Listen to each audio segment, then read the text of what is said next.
let's jump right into this explainer.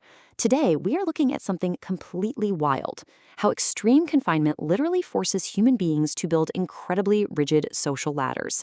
We're going to break this down using two completely different but surprisingly similar case studies from our source materials. First, a real-life, highly orchestrated historical prison break in Chile, known as the Jailbreak Pact. And second, the grim, post-apocalyptic quarantine zone from the sci-fi series The Rain. Now, both of these are environments of absolute extreme confinement. And, as you'll see, they both reveal something absolutely incredible about human nature and the specific roles we are forced to play the second those doors lock behind us. So it really begs the question, right? When humans are locked in a cage, who becomes the predator and who becomes the prey? That question is the absolute core of our explainer today.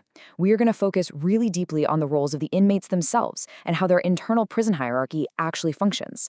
Because here's the thing: when inescapable environments strip away our normal societal rules, people don't just roll over and give up. No, they adapt. They are forced to adopt these highly specialized, sometimes cooperative, but often totally brutal survival roles. Let's dive in and see exactly how these hierarchies form. Okay, let's start with the literal hierarchy of the Santiago prison from Jailbreak Pact. The system here is defined by absolute top-down oppression. Honestly, it was known as the most secure prison out there precisely because of this rigid structure. The entire goal is to make the inmates feel completely, utterly powerless. But, nature finds a way, and extreme pressure almost always creates highly organized resistance. To really understand the inmates, we first need to look at what they are actually up against. At the very top, you have the warden. He maintains his control by severely beating inmates for even the smallest infractions. It's cruel, and it's unforgiving. Below him, you have the guards, who are basically the everyday instruments of physical punishment and intense, constant surveillance. And at the bottom, the inmates, forced into total submission.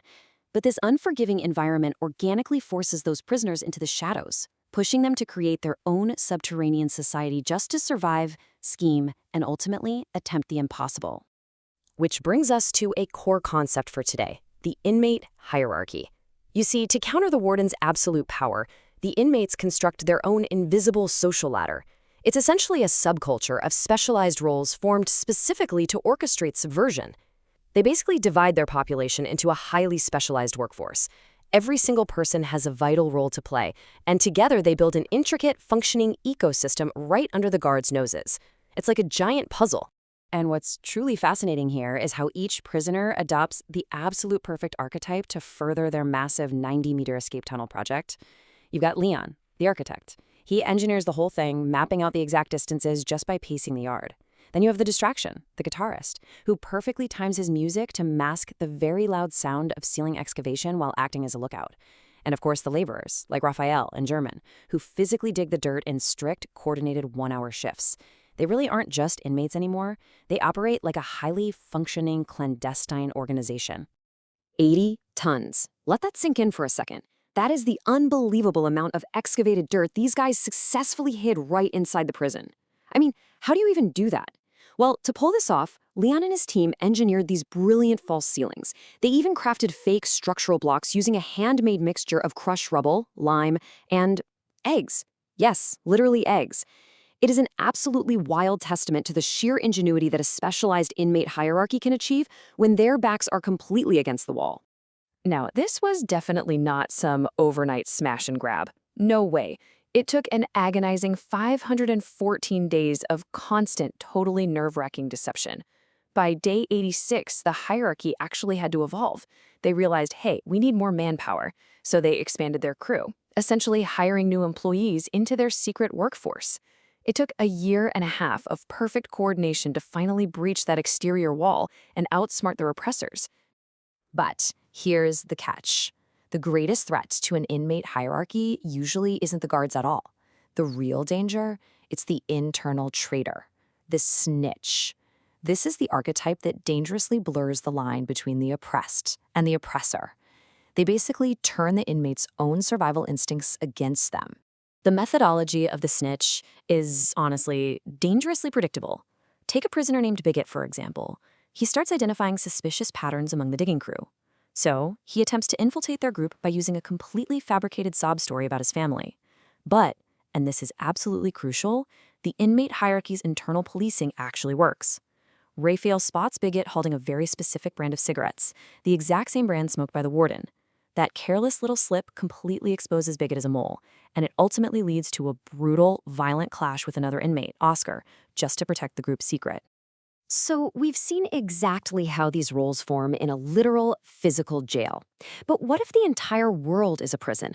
What happens to these hierarchical roles when the cage isn't made of steel bars, but is actually a massive, toxic, post-apocalyptic quarantine zone? When we shift gears and look at the world of the rain, we can see that a quarantine zone is functionally identical to the Santiago prison. Think about it. Both environments are totally inescapable, both have a lethal threat enforcing the borders, and most importantly, both of them force the survivors into the exact same behavioral structures and survival hierarchies. It's the exact same dynamic, just on a much larger scale. Just consider the extreme confinement of siblings Simone and Rasmus. To escape this lethal virus that's carried by the rain, they spent 6 full years locked away inside a tiny underground bunker. 6 years completely isolated from the New World Order. When they finally run out of food and are literally forced to step outside, they are, for all intents and purposes, newly inducted inmates stepping out into the prison yard for the very first time. And when they do finally emerge, they discover that the old world is completely gone. The hierarchy has already been firmly established while they were hiding underground, and new, post-apocalyptic wardens have completely taken over. First, you have the Apollon Corporation. They're the shady company that built the bunkers and engineered the virus in the first place. They act as the omnipotent creator of this entire open-air prison, basically the macro warden. But down on the ground, you have survivors like the ex-soldier Martin forming militant micro-hierarchies. Martin essentially acts as a localized warden. I mean, his very first interaction with Simone and Rasmus is to take them hostage at gunpoint, just so he can secure their food rations. So the absolute crucial takeaway for us today is this. Whether you are trapped underground in a high-security Chilean prison or you're out there dodging toxic rain in Denmark, human beings organically fall into these identical sociological archetypes just to survive. The brutal warden simply becomes the Apollon Corp and the quarantine wall. The armed guards become Martin and his roaming hunters. The survivors are still the survivors.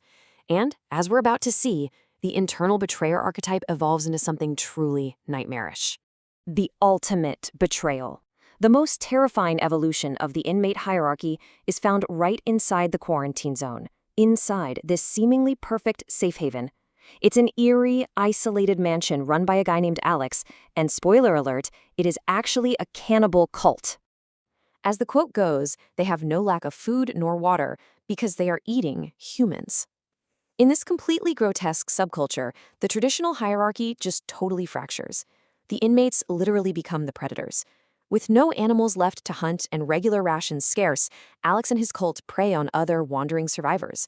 They're sustaining their own closed ecosystem by literally harvesting their fellow inmates. It is dark. And the scariest part? The cult operates on a chilling, totally repeatable framework. Step 1, they lure these terrified survivors in with the promise of shelter from the toxic rain. Step 2, they completely disarm their victims by showing off an abundance of fresh resources. Hot showers and fresh tomatoes. I mean, nothing says, you can trust us, quite like a perfectly ripe vegetable at the end of the world, right? Step 3, they induct them through this deeply emotional false familial ceremony. And finally, step 4, they harvest those trusting survivors for meat down in the basement. When Martin discovers this horrific truth, it proves that his intense, perpetual paranoia about trusting strangers in this open-air prison was completely 100% justified. The inmates really are eating each other. Ultimately, though, whether you are facing down an abusive prison warden or a smiling cannibal cult, we really have to examine the terrible toll this takes.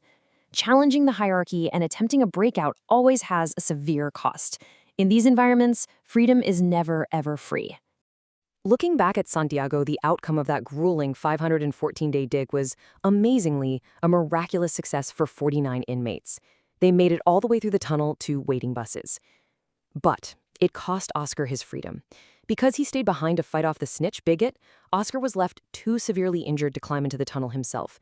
He became the one left behind, sacrificing himself so the rest of the inmate hierarchy could survive. And for the survivors of the rain, escaping that bunker only led to deeper trauma. You have Jean, who started as this gentle survivor, eventually forced to execute a hunter in cold blood, a total loss of innocence. Martin lives in this state of perpetual paranoia, utterly unable to trust anyone. They're constantly displaced, fleeing from safe house to safe house. And worst of all, Simone actually discovers Apollon's corporate syringes hidden right inside the cannibal mansion. That's the moment she realizes that the exact same corporation that built their bunker shelter was also the one that engineered their destruction. So where does this leave us? Well, we've seen exactly how brilliant, cooperative, and incredibly resilient human beings can be when they are forced to build a society in the dark. But it really forces you to ask, in a world where every single environment acts as a cage, does true freedom even exist? If escaping one warden simply means you have to fight another one down the road, is survival really just a matter of choosing which prison you want to die in? Think about that the next time you consider the invisible social structures operating all around you.